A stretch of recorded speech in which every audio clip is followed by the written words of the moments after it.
5, 4, 3, 2, 1, 0.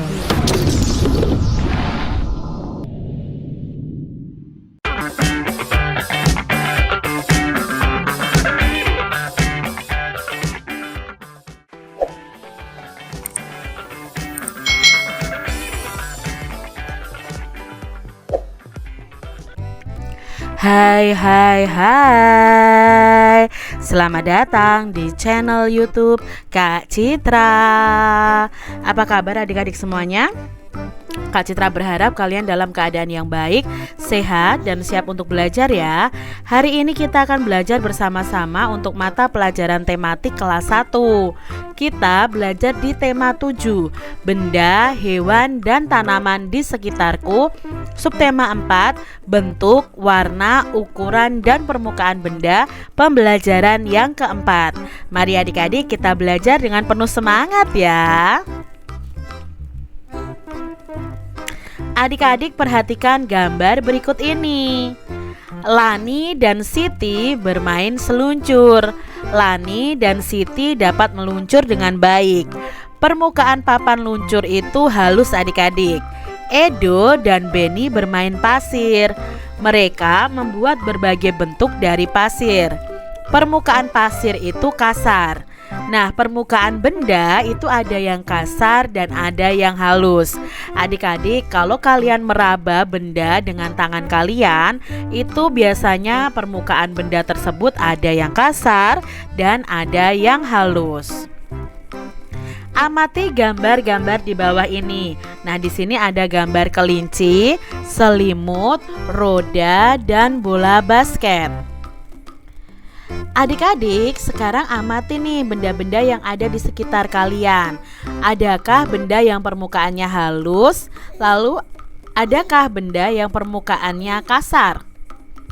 Seperti ini tadi ya adik-adik ya. Ada gambar kelinci, itu biasanya bulunya halus. Selimut itu juga halus. Kalau roda dan bola basket itu permukaannya kasar. Coba adik-adik raba benda-benda di sekitar kalian. Apakah termasuk dalam benda yang permukaannya kasar atau benda yang permukaannya halus? Di sini Kak Citra akan memberi contoh benda-benda yang permukaannya kasar dan halus. Misalnya ya, yang permukaan kasar itu ada amplas, pasir, batu, tembok, kulit durian. Itu benda-benda yang permukaannya kasar. Ya, bola basket itu permukaannya kasar adik-adik. Lalu benda yang permukaannya halus itu contohnya adalah kaca, keramik, kain sutra, kertas ya, kulit itu ada yang halus juga. Itu benda-benda di sekitar kita yang permukaannya kasar dan halus. Adik-adik coba buat 5 kalimat untuk membandingkan dua benda. Gunakan kata-kata benda yang kamu miliki. Contohnya nih, permukaan baju halus, tetapi permukaan batu bata itu kasar. Ini juga contoh dari Kak Citra. Misalnya, permukaan kaca halus, tetapi permukaan amplas kasar. Permukaan lantai keramik halus, tetapi permukaan pasir itu kasar. Permukaan kain sutra itu halus, tetapi permukaan batu itu kasar. Permukaan kertas itu halus, tetapi permukaan kulit durian itu kasar. Nah, ini contoh kalimat-kalimat perbandingan dari benda yang halus dan benda yang kasar. Adik-adik, pasir merupakan contoh benda yang memiliki permukaan yang kasar. Nah, pasir ini dapat digunakan untuk bermain membentuk benda adik-adik. Pasir juga dapat digunakan untuk membuat hiasan. Nah, adik-adik cobalah membuat lukisan menggunakan pasir. Bagaimana caranya? Yuk kita lihat gambar berikut ini. Nah, adik-adik gambarlah dulu suatu benda yang kamu inginkan.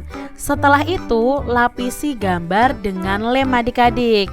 Taburi gambar dengan pasir sampai semua permukaan gambar itu tertutupi. Lalu biarkan sampai kering. Nah, setelah kering kalian bisa beri warna ya seperti ini, beri warna pada pasirnya adik-adik ya, sehingga menjadi lukisan atau gambar yang bagus. Adik-adik, kertas itu adalah benda yang dapat digunakan untuk membuat karya. Bentuknya juga dapat diubah-ubah loh. Kertas dapat dilipat menjadi berbagai bentuk. Kertas itu dapat dilipat menjadi bentuk segitiga, lalu bisa dilipat menjadi pesawat, bisa dilipat juga menjadi perahu. Nah, berbeda dengan karet. Karet itu sifatnya lentur dan ada juga karet yang kaku. Nah, karet yang lentur itu biasanya dapat ditarik, sedangkan karet yang kaku itu biasanya tidak dapat ditarik. Nah, karet ini gunanya untuk mengikat benda. Nah, seperti ini ya adik-adik ya. Benda itu memiliki permukaan yang berbeda. Benda itu terbuat dari bahan yang berbeda juga. Contohnya kertas dan karet tadi ya. Kertas itu tidak bisa melar seperti karet adik-adik ya, tidak bisa direntangkan seperti karet. Nah, ada benda yang aman untuk dimainkan, ada pula benda yang berbahaya untuk dimainkan adik-adik. Jadi kalau yang aman ya bisa kita mainkan, tapi yang berbahaya jangan untuk kita mainkan adik-adik ya, jangan untuk mainan adik-adik. Nah, gunakan benda sesuai dengan fungsinya adik-adik, sesuai dengan kegunaannya. Nah, adik-adik, badan dapat bergerak lentur seperti karet. Lihatlah gerakan pesenam pada gambar ini nih adik-adik. Badannya itu meliuk ke kanan dan ke kiri. Pesenam dapat melakukan gerakan karena mereka itu rajin berlatih. Kamu juga harus rajin berlatih nih.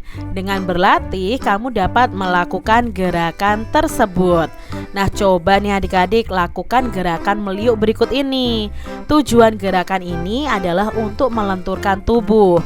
Tahapan gerak meliuk adalah sebagai berikut.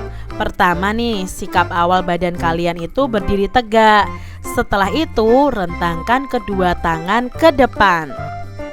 Lalu berikutnya, mulailah memutar badan ke arah. Yang pertama adalah ke arah bawah atau membungkukkan badan. Nah, adik-adik lihat gambar yang A.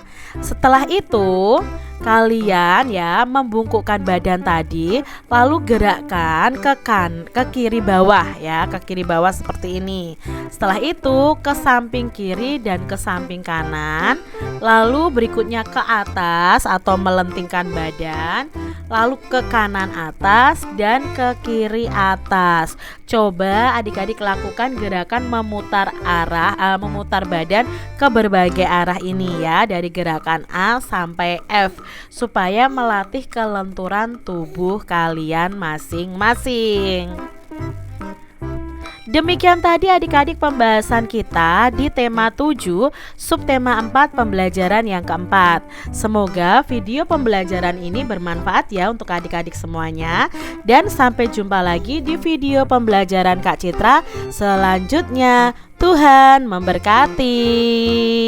Jangan lupa tekan tombol subscribe, lalu tekan loncengnya, tekan juga tombol like, lalu share ke media sosial kalian.